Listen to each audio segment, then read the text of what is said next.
Hello students. Chapter number 5 accounting ratio से आज हम सॉल्व करेंगे क्वेश्चन नंबर 18, 19 और 20। इससे पहले क्वेश्चन नंबर 70 तक मैं के क्वेश्चंस के सॉल्यूशन अलग अलग वीडियोस में मैं आपको प्रोवाइड कर चुका हूं। आपने अगर नहीं देखा है सॉल्यूशन तो डिस्क्रिप्शन में जाकर सॉल्यूशन देखिए। फिलहाल आज हम सॉल्व करेंगे 18, 19 और 20, जहां पर आपको कैलकुलेट करना होगा liquid ratio, inventory turnover ratio, return on investment, ठीक है, डेब्ट equity ratio, total assets to डेब्ट रेशियो, अलग अलग तरह की रेशियोज का अपलोड करेंगे। कैसे करेंगे? स्टेप टू स्टेप हर एक क्वेश्चन को सॉल्व करते हुए विद फार्मूला मैं आपको एक्सप्लेन करूंगा। ठीक है, क्लास 12 अकाउंटेंसी का ये पार्ट सेकंड बुक है एनसीईआरटी का, राइट।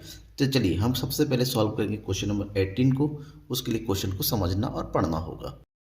तो क्वेश्चन नंबर 18 की बात करें, ये है question, from the following information calculate the following ratios. आपको liquid ratio, inventory turnover ratio and return on investment calculate करना होगा। इन्फॉर्मेशन में क्या गिवन है? Inventory in the beginning 50,000, inventory at the end 60,000, और revenue from operations 4 lakh, gross profit 1,94,000, cash and cash equivalent 40,000, trade receivable 1 lakh, trade payables 1,90,000, other current liabilities 70,000, share capital, reserve surplus given है।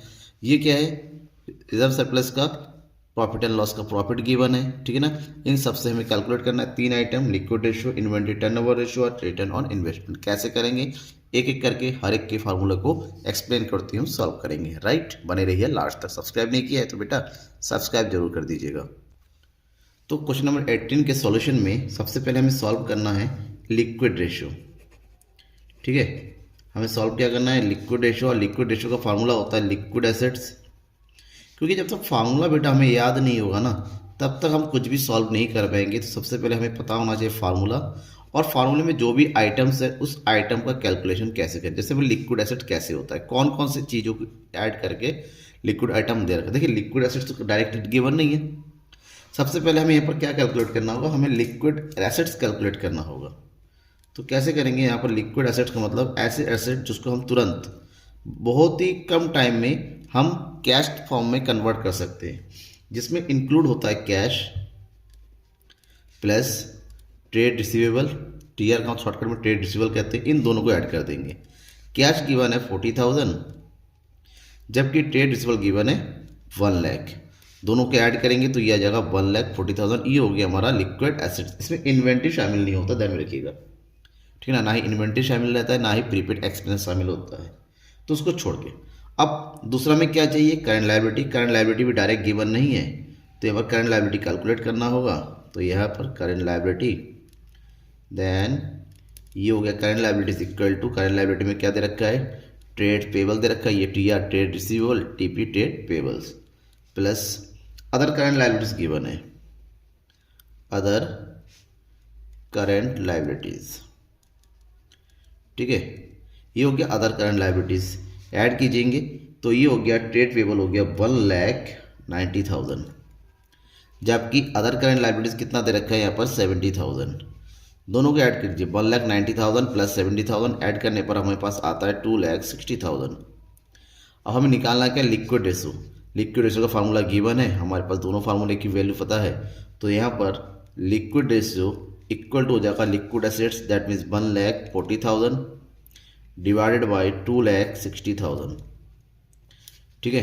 तो solve कर दी इसको, 4 zero cut गया, ये 14/26 calculate करेंगे। 26 को 14 को डिवाइड करना है, नीचे हमेशा कितना होना चाहिए? 1। तो 26 को और 14 से डिवाइड करेंगे तो हमें मिलेगा 0.54, दैट मीन्स आंसर हो जाएगा 0.54:1। ये हमारा क्या हो गया? आंसर हो गया पहले का, लिक्विड रेशियो हो गया ये, राइट। अगर एनालाइज करने के लिए कहा जाए तो एनालाइज में क्या है? Liquid ratio current liability comparison में बहुत कम है, जिसको सुधारना पड़ेगा, क्योंकि आइडियल रेशियो होता है 1:1। ऐसा होना चाहिए बट कम है, इसका मतलब अभी इंप्रूव करने की जरूरत है बिजनेस को। नेक्स्ट सेकेंड पॉइंट में हमें कैलकुलेट क्या करना है? सेकेंड पॉइंट में हमें कैलकुलेट करना है इन्वेंट्री टर्नओवर रेशियो। इन्वेंट्री बहुत ज़्यादा इंपॉर्टेंट है, क्योंकि बहुत ज़्यादा एग्जाम में पूछा जाता है, तो इसको आप रट लो बेटा। Inventory turnover ratio equal to होता है cost of revenue from operation, ठीक है। इसको कॉस्ट ऑफ गुड्स सोल्ड भी कहते हैं, divided by average inventory, average inventory. तो हमें cost of revenue from operation भी चाहिए और एवरेज इन्वेंट्री चाहिए, दोनों कैलकुलेट करेंगे। पहले हम कैलकुलेट करते हैं cost of revenue from operation, ठीक ना, that is cost of revenue. Shortcut में मैं लिख रहा हूँ, cost of revenue equal to हो जाएगा, रेवेन्यू फ्रॉम ऑपरेशन गिवन है हमारे पास, रेवेन्यू फ्रॉम ऑपरेशन गिवन है, तो रेवेन्यू फ्रॉम ऑपरेशन में से हम माइनस कर देंगे gross profit. Gross profit, gross profit given है, रेवेन्यू फ्रॉम ऑपरेशन भी गिवन है क्वेश्चन में, तो ये हो गया 4 लाख और ग्रॉस प्रॉफिट गिवन है 1,94,000। तो अगर लेस करते हैं तो हमें मिलेगा 2,06,000, ठीक है, ये आ गया। अब हमें क्या चाहिए, एवरेज इन्वेंट्री चाहिए। तो एवरेज इन्वेंट्री इक्वल टू होता है opening inventory plus closing inventory. Opening मतलब बिगिनिंग और क्लोजिंग मतलब एंड। तो ये हो गया आपका opening inventory plus closing inventory divided by 2। तो यहाँ पर ओपनिंग इन्वेंट्री कितना दे रखा है, 50,000, राइट, और क्लोजिंग इन्वेंट्री कितना दे रखा है, 60,000 डिवाइडेड बाय 2। डिवाइड करेंगे कितना आ गया, 1,10,000 डिवाइडेड बाय 2, तो ये आ गया हमारे पास कितना, 55,000। तो ये 55,000 हो गया, कॉस्ट ऑफ रेवेन्यू हो गया 2,06,000। अब इसको फॉर्मूले में रखते हैं तो आ जाएगा inventory turnover ratio equal to cost of goods sold that is 2,06,000 divided by 55,000। Okay, तो 0 से 0 काट दिया, 3 0 कट गया, 55 से 206 को डिवाइड कीजिए। तो डिवाइड करेंगे तो हमारा आंसर मिलेगा 3.74। देन रहेगा टर्नओवर रेशियो जो भी होता है, तो टर्नओवर रेशियो का आंसर हमेशा किस में आएगा, टाइम्स में आएगा। तो ये हमारा हो गया सेकेंड आंसर। ओके, अब इसी में थर्ड आइटम कैलकुलेट करना में क्या है, थर्ड आइटम कैलकुलेट करना है रिटर्न ऑन इन्वेस्टमेंट, कि आपने जो इन्वेस्टमेंट किया है उस इन्वेस्टमेंट के कंपैरिजन में आपको कितना रिटर्न मिल रहा है। तो ये हो गया return on investment equal to, formula होता है profit before interest and tax divided by capital employed multiply by 100। अगर 100 से मल्टीप्लाई होता है इसका मतलब इसका आंसर जो आएगा ना वो परसेंटेज में आएगा। इस क्वेश्चन में हमारे पास क्या गिवन है, profit before interest and tax given है, ठीक है ना। रिजर्व एंड सरप्लस में देखिए जो दे रखा है वही है 2 लाख, ठीक है, सॉरी ये दे रखा है 1,40,000, ठीक है। अब कैपिटल एम्प्लॉयड हमें पता करना पड़ेगा, क्योंकि कैपिटल एम्प्लॉयड तो दिया हुआ नहीं है, तो कैपिटल एम्प्लॉयड निकालेंगे। कैपिटल एम्प्लॉयड को हम शेयर होल्डर फंड भी बोलते हैं। तो यहाँ पर capital employed equal to the share capital plus reserve and surplus. तो कैपिटल एम्प्लॉयड कितना दे रखा है, शेयर कैपिटल दे रखा है 2 लाख और रिजर्व एंड सरप्लस दे रखा है 1,40,000। तो ये टोटल हो गया 3,40,000 रुपीज़, ठीक है, ये आ गया। अब इसको उठा के इस फॉर्मूले में रखिए, that is return on investment equal to हो जाएगा profit before tax that is 1,40,000 divided by 3,40,000 multiply by 100। तो ये जो आंसर आएगा लास्ट में कितना आ रहा है, 41.17%, ठीक है ना। ये हमारा आंसर हो गया। क्वेश्चन नंबर 18 हमारा कंप्लीट। ओके, अब हम सॉल्व क्या करेंगे, अब हम सॉल्व करेंगे next question, question number 19। Question number 19 देखिए, फ्रॉम द फॉलोइंग कैलकुलेट डेप्ट equity ratio first, second total assets to डेप्ट ratio and third property ratio.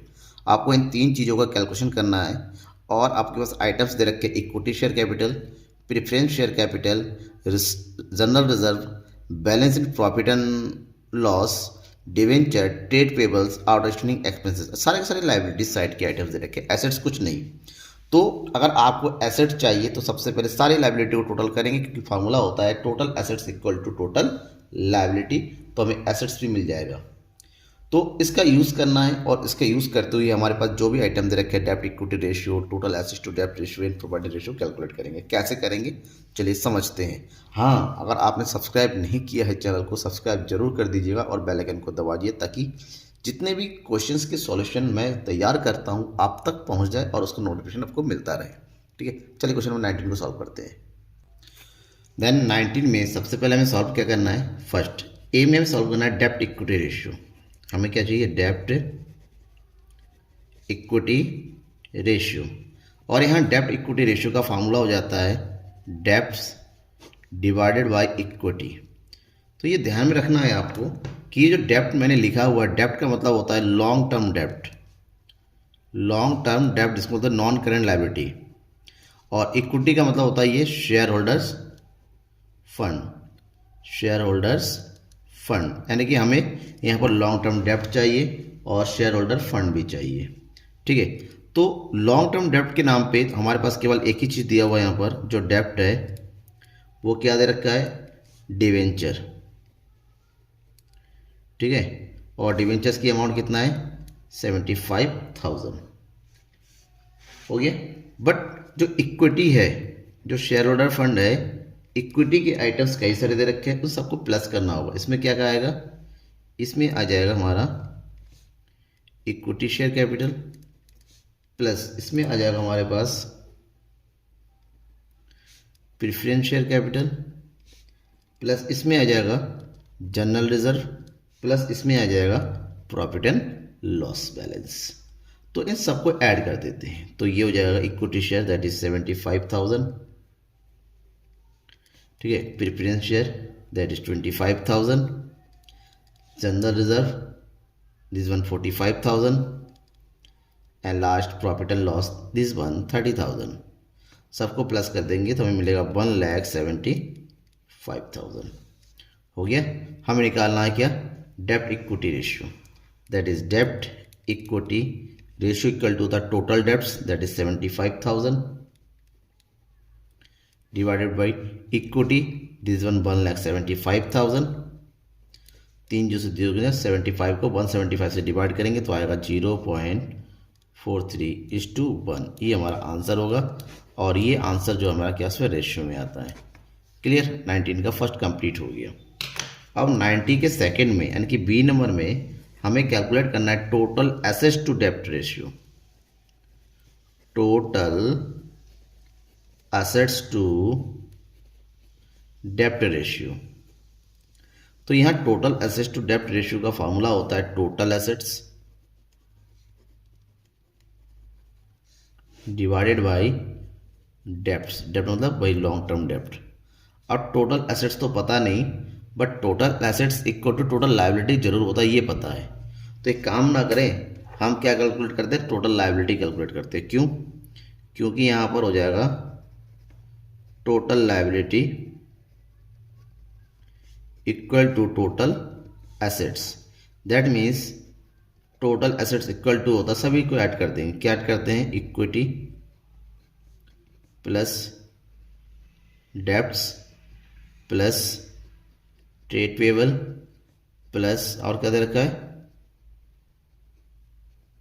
Outstanding expenses. Equity कितना कैलकुलेट किया था हमने अभी, 1,75,000। डेब्ट कितना है, 75,000। ट्रेड पेबल्स हमारे पास गिवन है 40,000 और आउटस्टैंडिंग एक्सपेंसेस भी गिवन है 10,000। सबको ऐड कर देंगे तो ये मिलेगा हमें 3 लाख रुपीज़। डेब्ट ऑलरेडी पता है हमें दैट इज 75,000, तो फार्मूला रखिए टोटल एसेट्स टू डेब्ट ratio equal to total assets divided by total debts 75 equal to 75 से 300 को डिवाइड करेंगे तो ये जाएगा 4/1, दैट इज रेशियो इज 4:1। ये हमारा 19 के सेकंड का आंसर है, यानी कि टोटल एसेट्स टू डेब्ट रेशियो हो गया। कोई डाउट है तो कमेंट बॉक्स में डाउट लिख के जरूर बताइएगा। ठीक है, नेक्स्ट 19 का पॉइंट सी। अब हमें कैलकुलेट करना है प्रोप्राइटरी रेशियो।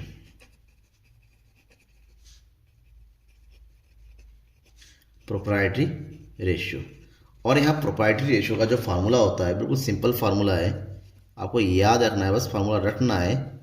ये हो जाएगा आपका share holders fund divided by net assets. और नेट एसेट ध्यान में रखिएगा, नेट एसेट्स टोटल एसेट्स एक ही बात है। और शेयर होल्डर फंड भी आप कैलकुलेट कर चुके थे ऑलरेडी पहले। तो शेयर होल्डर फंड हमने जो कैलकुलेट किया था वो कितना आया, 1,75,000 ऊपर सबसे टॉप में। और नेट एसेट्स अभी हमने कैलकुलेट किया सेकेंड नंबर बी नंबर पे, दैट इज 3 लाख। तो डिवाइड करेंगे तो कितना आ जाएगा, ये 3 लाख से 300 175 को डिवाइड करेंगे तो हमें मिलेगा 0.58 upon 1, that is answer is 0.58:1। ये हमारा प्रोप्राइटरी रेशियो हो गया। राइट, कंप्लीट हो गया। अब हम सॉल्व करेंगे क्वेश्चन नंबर 20। क्वेश्चन नंबर 20 क्या बोल रहा है, cost of revenue from operation is 1,50,000, operating expenses 60,000, revenue from operation 2,50,000, calculate operating ratio. हमें ऑपरेटिंग रेशियो कैलकुलेट करना है, ठीक है। तो हमें ऑपरेटिंग रेशियो का फार्मूला पता होना चाहिए, आइटम्स जो भी गिवन है उस सबका यूटिलाइज इस फार्मूले में हो जाएगा। कैसे, देखिए हमें कैलकुलेट करना है ऑपरेटिंग रेशियो। पहले फार्मूला देख लेते हैं, ऑपरेटिंग रेशियो। और ऑपरेटिंग रेशियो का फार्मूला होता है cost of revenue from operation plus operating expenses, operating expenses divided by net revenue from operation, net revenue from operations. Okay, ये फार्मूला हो गया। अब हमारे पास cost of revenue from operation given है और ये गिवन है कितना, 1,50,000। साथ ही साथ क्वेश्चन में ऑपरेटिंग एक्सपेंस भी गिवन है और ये दिया हुआ है 60,000, दोनों को प्लस कर देंगे। नेट रेवेन्यू फ्रॉम ऑपरेशन ये भी गिवन है 2,50,000, कि कुछ भी आपको अलग से कैलकुलेट करने की जरूरत नहीं है, सबको उठाया फार्मूले में रखा और ये हो जाएगा मल्टीप्लाई बाय 100। तो यहाँ पर भी कर देंगे मल्टीप्लाई बाय 100, तो दोनों को ऐड कर देंगे 150 plus 60, this 1 to 10, 2,10,000 multiply by 100 divided by 2,50,000। 1 2 जो से जो 2 0 से ये कट गया। अब 25 से 21 उसको डिवाइड करेंगे तो आंसर आएगा 84, that is 84% is our answer. That means operating ratio 84% है, ठीक है। और ये बहुत ही अच्छी कंडीशन है किसी भी कंपनी के लिए। ओके, तो आज हमने कितने क्वेश्चन पढ़ लिए, 3 क्वेश्चन, 17, 18, 19 और 20। अब इस चैप्टर के बचे 2 क्वेश्चन, दैट इज 21 एंड 22, जिसके लिए मैं एक और वीडियो आपको ले लाऊंगा, जल्दी लेके आऊंगा। थैंक यू, बने रहिए, सब्सक्राइब करके रखिए और हाँ, शेयर कीजिए अपने दोस्तों के बीच में जो एनसीईआरटी सॉल्यूशन को तलाश रहे हैं और बढ़िया एक्सप्लेनेशन चाहते हैं, तो उनको प्रीफर कर दीजिए मेरा ये चैनल। Thank you everyone.